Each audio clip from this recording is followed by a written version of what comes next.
The Steve Malzberg Show as we kick off yet another week of, I'll tell you, the news just doesn't stop. The government shutdown, quote unquote, continues. Of course, 85 to 90% of the government is working. We also had two raids that took place over the weekend. One was a successful U.S. military venture in Libya, and one was a not so successful raid by the U.S. Navy SEAL Team 6 in Somalia. And in just a few moments, we're going to be talking to a former Navy SEAL himself, former governor of the state of Minnesota, Jesse Ventura, will be joining us. He's also the author of a brand new book, They Killed Our President. It's a book about, of course, the shooting and killing and assassination of JFK 50 years ago. And momentarily, we do hope to be talking to him. We're also going to be joined by Senator Rick Santorum later in this hour. And later on, a doctor, an orthodontist from Florida, who is suing the federal government to enforce all of Obamacare. And it's a very unique situation because he wants the employer mandate upheld. He wants it to start on time.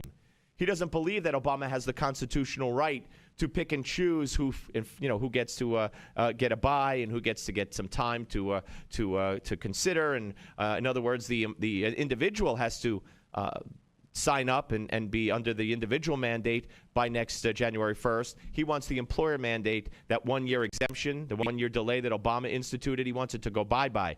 And if he wins his case, he, as an employer of 70 full-time people, will have to pay more money. So it's kind of bizarre. Is the governor ready yet?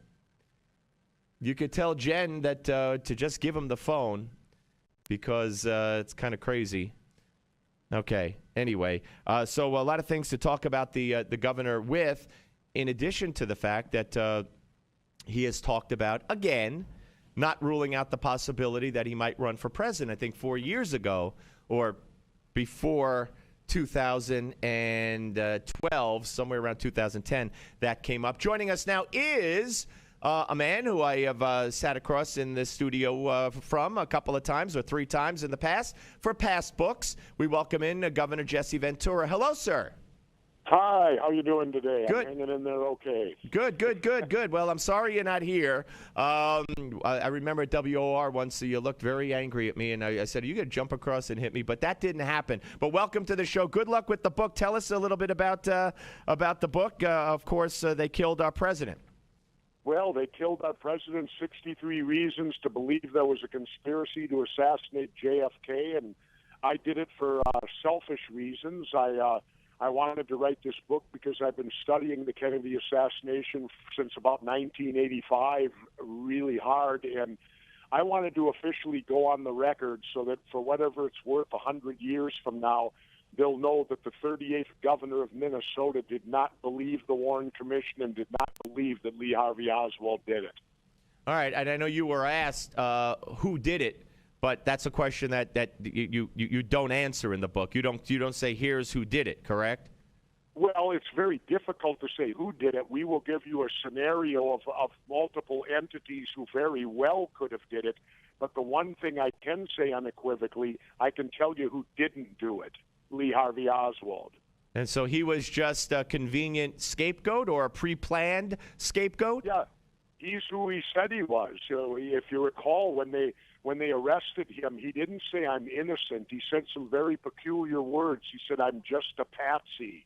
And that's certainly what he was. Lee Oswald was actually a government agent who earlier had been involved in a false defector program, and all this has been proven when he defected to the Soviet Union. It was an intelligence thing.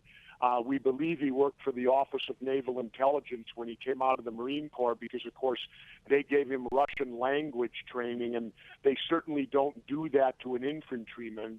You know, you got to be involved in some type of intelligence work to get the military to send you to a language school like that. And so he definitely was a low-level intelligence agent who was set up to take the fall. And if you had to, Governor, if you had to say, if you were forced to say, this is who I think was involved, not the person, but why Kennedy was killed. What's your verdict on that? Well, again, there's multiple reasons. John Kennedy made a lot of domestic enemies. He wouldn't invade Cuba, and he was going to pull us out of Vietnam, so that he got enemies at the Pentagon and the Joint Chiefs. Of course, after the Bay of Pigs fiasco, he made enemies of the CIA because he fired their top three guys, Allen Dulles, Cabell, and I forget the third guy right now. But he also made the statement, I'm going to break the CIA into 1,000 pieces. He made enemies of the mafia because Bobby was on a rampage. They deported Carlos Marcello, and the mafia felt that he betrayed them in the election and all that stuff. So he had them for enemies. He also had domestic enemies because Kennedy was the first president pushing actively civil rights in the South. So as you can see, there's a scenario here of a lot of potentials who could have done it, as well as Lyndon Johnson, because Lyndon Johnson at that time was neck deep in two big scandals, the Billy Solestis scandal and the Bobby Baker scandal, and there was rumor, strong indication that Kennedy was going to drop him from the ticket in '64, and Lyndon always wanted to be president, and the other person was J. Edgar Hoover, who hated the Kennedys. And people need to remember there were two conspiracies that took place: the actual conspiracy to kill the president, and then the conspiracy to cover it up afterwards. All right, we're talking to Governor Jesse Ventura here on the Steve Malzberg Show, author of They Killed Our President. And in addition to that, 63 Reasons to Believe There Was a Conspiracy to Assassinate JFK. All right, let me ask you, you and I talked about this years ago. Prior to 2012, you left open the possibility, but then I think you went home to Mexico. Are you seriously considering running for president in 2016? Well, I'm giving it consideration. I'm always serious about when I consider something. I'm not saying I will, but man, the pieces seem to fall in place, because I'll tell you right now what I'll run on. I will run on one single issue, and I believe I can win off it, and that is this. I would give the American people the opportunity to elect the first president since George Washington, if you can believe this, that doesn't belong to a political party. We have never had a president except for George Washington, and I believe in light of what you're watching today with the government shutdown and the anger, I mean, Congress has a 10% approval rating. How can you get any worse than that? And I believe I could win on that issue alone, that the people would take the chance, they'd gamble and join me in making history of electing our second president who doesn't belong to a political party. So you'd run as George Washington. You'd run as an independent, and so you think you could beat, let's say, Hillary Clinton on the Democrat side? Well, I don't run to lose, but again, I think that, if Hillary Clinton's running, I would pose the question, are we Great Britain? Because it just seems the only presidents we seem to get are Clintons and Bushes. And you're telling me that they're the only royal families in our country that can be allowed to lead the country? I think that type of thinking is nonsense. Our forefathers had in mind that we would be a citizen government, and that citizens from all walks of life would serve in our government. And then imagine this, when they're done serving, going back to what they used to do, which is what I do, which makes me not a politician but a statesman. All right, now, so you'd have to give up your Mexican villa, I guess, and come back home. But I know it's very early, but off the top of your head, someone you would want to associate yourself with to make this even more of a serious attempt, who might you approach to help you as a VP or something like that? Well, I would think in the political arena right now, there's only one person in the political arena, and that would be Senator Angus King from Maine, who's an independent. He was an independent governor from Maine when we were together as governors. In fact, it was kind of humorous. When we go to the National Governors Convention in D.C. on the second day, they always have the Republicans meet in this building, the Democrats meet in that building. Well, they didn't provide Governor King and I anywhere to meet as the independents, so we would walk down Constitution Avenue and sit on a park bench, and yet all the media followed us. All right, so they didn't care about the Democrats and Republicans. They followed us. So Angus King would be very high on my list. Brilliant man, former independent governor of Maine, and now current independent senator from Maine. So it would be a Ventura King ticket. What do you think of Chris Christie? He's a Democrat, or a Republican. I don't think of him. I would never run with a Democrat or Republican. They are the problem. They are not the solution. The only way to save our country is to break up the two-party dictatorship that exists today. And a great way to start doing that, why do we have party names on an election ballot? And this could be done locally. Remove party names and just put the candidate's name. They put it there on purpose so that you don't even have to know who the candidates are. If you're conservative, you look for Republican. If you're liberal, you look for Democrat. Why do we put party names? Make them what they are, political action committees.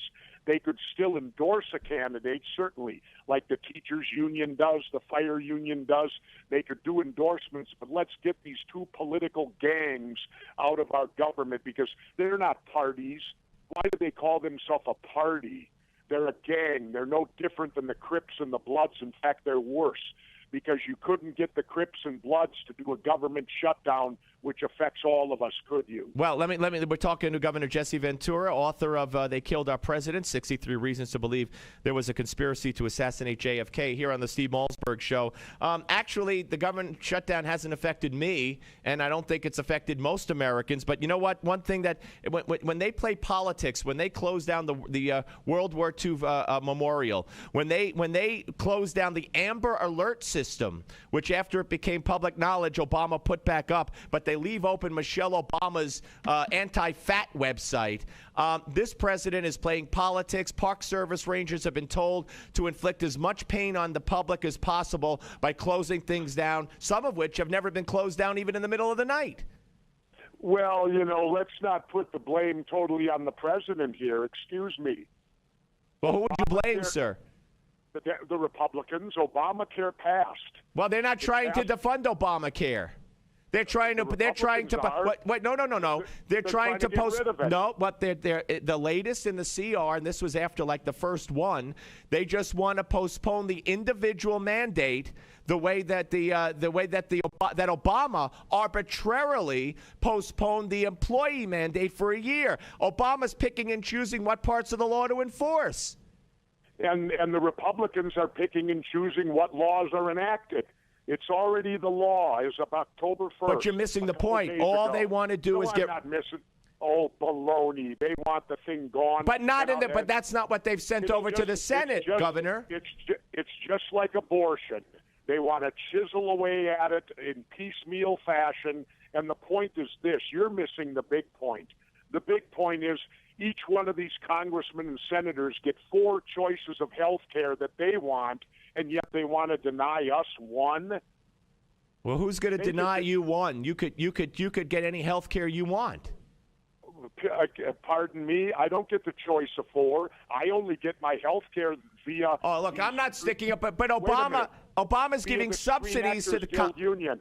Obama's giving subsidies. This is another thing he did. He's giving subsidies to Congress and their congressional staffs to buy Obamacare. And the Republicans want to do away with that also. Well, I guess we would just follow the Republicans then, right? They got our best interests in mind. You'll find that I despise both parties. Let's get rid of all of these parties in our government so we can take it back for the people, because these parties put their party first. They put their dirty bribery money second. They've created a system in our country that's based completely on the concept of bribery. In the private sector, you go to jail for bribery. In the public sector, it's status quo. I got one more real quick, Governor. Should we know that it was SEAL Team 6, A, that got bin Laden, and B, that tried in Somalia yesterday? Don't we know too much? Well, first of all, I would pose the question of, how are we allowed to do that, to send our military arbitrarily into countries to kill people? Well, you were a SEAL, sir, weren't you? Yes, I was. Okay. And I'm asking, what difference does that make? The point I'm making is this. What if some other country deemed that we had a terrorist in our country adverse to them? Would we allow their military units to come in and kill somebody in our country? Whatever happened to trials now? So you never went in, you never conducted special ops in a foreign nation as a SEAL? Certainly I did, but and you're right, because we never declared Vietnam a war either, did we? All right, but so you did it then, and now you have a problem with it after the fact, it seems. No, not after the fact. I was 19 years old then. I'm a lot smarter than All right. Hey, listen, Governor, then. I'm up against the break, but listen, good luck with the book. If you run for president, give us a call, and we'll speak to you soon, sir. Okay, thank you very much for having me on. My pleasure. Governor Jesse Ventura, they killed our president. About the assassination of JFK, 63 reasons to believe there was a conspiracy to assassinate JFK. Folks, you want to weigh in? 855-777-9660. I'm done with my antibiotics, but it ain't helping me. On the Steve Malzberg Show, Newsmax TV and radio.